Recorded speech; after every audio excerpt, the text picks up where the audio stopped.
സംസ്ഥാനത്തെ 62 ലക്ഷത്തോളം വരുന്ന സാമൂഹ്യ സുരക്ഷാ ക്ഷേമനിധി പെൻഷൻ ഗുണഭോക്താക്കളിൽ വിവിധ സ്കീമുകളിലായി പെൻഷൻ തുക കൈപ്പറ്റുന്ന ഇന്ദിരാഗാന്ധി ദേശീയ വാർദ്ധക്യകാല പെൻഷൻ, വിധവാ പെൻഷൻ, ഭിന്നശേഷി പെൻഷൻ, കർഷക തൊഴിലാളി ക്ഷേമനിധി പെൻഷനുകൾ, അവിവാഹിത പെൻഷനുകൾ എന്നീ പെൻഷനുകൾ കൈപ്പറ്റുന്ന 55 ലക്ഷത്തോളം വരുന്ന ആളുകൾക്ക് 2025 ഫെബ്രുവരി മാസം മുതലുള്ള തനത് മാസത്തിലെ പെൻഷൻ തുകയും കുടിശ്ശികയായിരിക്കുന്ന പെൻഷൻ തുകയുടെയും വിതരണം, നടപടിക്രമങ്ങൾ എന്നിവ സംസ്ഥാന സർക്കാരിന്റെ ഭാഗത്തു നിന്നും ആരംഭിക്കുന്ന സാഹചര്യത്തിൽ സാമൂഹ്യ സുരക്ഷാ പെൻഷൻ ഗുണഭോക്താക്കളിൽ നിന്ന് മാത്രം അനർഹരെന്ന് കണ്ടെത്തിയ 10 ലക്ഷത്തോളം വരുന്ന ആളുകളെ പുറത്താക്കുകയും ഇതോടൊപ്പം തന്നെ പെൻഷൻ പട്ടികയിൽ കടന്നുകൂടിയ മറ്റ് അനധികൃത പെൻഷൻ ഗുണഭോക്താക്കളെ കണ്ടെത്തുകയും ചെയ്യുന്നതിന് ബജറ്റിൽ സംസ്ഥാന സർക്കാർ പ്രഖ്യാപിച്ച തദ്ദേശീയ തലത്തിലെ വാർഡ് അടിസ്ഥാനമാക്കിയുള്ള പരിശോധനയും ഇതോടൊപ്പം തന്നെ ഫെബ്രുവരി മാസത്തിലെ പെൻഷൻ തുക വിതരണ നടപടിക്രമങ്ങളും സംസ്ഥാന സർക്കാരിന്റെ ഭാഗത്തു നിന്നും ആരംഭിച്ചു. സാമൂഹ്യ സുരക്ഷാ പെൻഷനിലെ 8 ലക്ഷത്തോളം വരുന്ന വിധവാ വാർദ്ധക്യ ഭിന്നശേഷി പെൻഷൻ ഗുണഭോക്താക്കൾ കേന്ദ്രവിഹിതം മുടങ്ങുന്ന സാഹചര്യത്തിൽ പെൻഷൻ അനുവദിക്കപ്പെട്ട തദ്ദേശ സ്ഥാപനങ്ങളുമായി ബന്ധപ്പെട്ട് അവരവരുടെ ആധാർ നമ്പറുകൾ പെൻഷൻ ഡേറ്റാബേസിൽ ചേർക്കണമെന്നുള്ള അറിയിപ്പുകൾ കൂടി പുറത്തു വന്നിരിക്കുകയാണ്.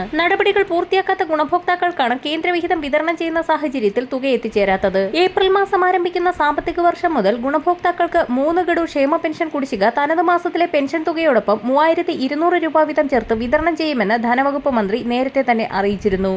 ഇത്തരത്തിൽ പെൻഷൻ തുക വിതരണം ചെയ്യുമ്പോൾ മാനദണ്ഡങ്ങൾ കൃത്യമായി പാലിക്കാത്ത ഗുണഭോക്താക്കൾക്ക് 3 മാസങ്ങളിലായി 500 മുതൽ 1000 രൂപ വരെയുള്ള കേന്ദ്രവിഹിതം മുടങ്ങിയേക്കും. ഇതോടൊപ്പം തന്നെ ബാങ്ക് അക്കൗണ്ടുകളിൽ തുക സ്വീകരിക്കുന്ന 26 ലക്ഷത്തോളം വരുന്ന ഗുണഭോക്താക്കളിൽ മാനസിക ശാരീരിക വെല്ലുവിളികൾ നേരിടുന്ന ആളുകൾ പെൻഷൻ അനുവദിക്കപ്പെട്ട തദ്ദേശ സ്ഥാപനങ്ങളുമായി ബന്ധപ്പെട്ട് അപേക്ഷ സമർപ്പിക്കുന്ന മുറയ്ക്ക് ഇവർക്ക് ഇനി മുതൽ പെൻഷൻ തുക വീടുകളിൽ സഹകരണ സംഘം ഉദ്യോഗസ്ഥർ വഴി വിതരണം ആരംഭിക്കും. ഇതോടൊപ്പം തന്നെ കേന്ദ്ര സംസ്ഥാന ആനുകൂല്യങ്ങൾ കൈപ്പറ്റുന്ന ഗുണഭോക്താക്കൾക്ക് മറ്റൊരു സന്തോഷ വാർത്ത കൂടി എത്തിയിരിക്കുകയാണ്. PM കിസാൻ തുക വിതരണം ചെയ്യുന്നതിന്റെ അവസാന ഘട്ടമായ PFMS-ലേക്ക് നമുക്ക് പേയ്മെന്റ് റിക്വസ്റ്റുകൾ വന്നു തുടങ്ങിയിട്ടുണ്ട്.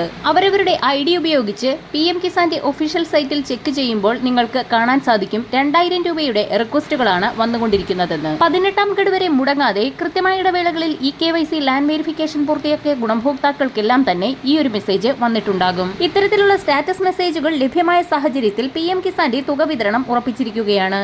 വരും മണിക്കൂറുകളിലെ സർക്കാർ അറിയിപ്പുകൾക്കും മറ്റ് വാർത്തകൾക്കുമായി ചാനൽ സബ്സ്ക്രൈബ് ചെയ്യാൻ മറക്കാതിരിക്കുക.